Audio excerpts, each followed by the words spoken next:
बैठना चौकावा आव आव बेटी हो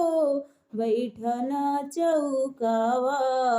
के करा हिरोवले बेटी गंगा बाढ़ी आईली के करा हिरोवले बेटी गंगा बाढ़ी आईली के करा रोवले फाटे छाती भइल कन्या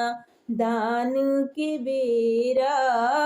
के करा रोवले फाटे छाती भइल कन्या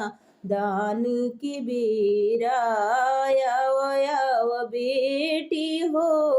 बैठना चौकावा आव आव बेटी हो बैठना चौकावा पापा की रोवले बेटी गंगा बाढ़ी आईली पापा की रोवले बेटी गंगा बाढ़ी आईली आमा के रोवले फाटे छाती भइल कन्या दान के बेरा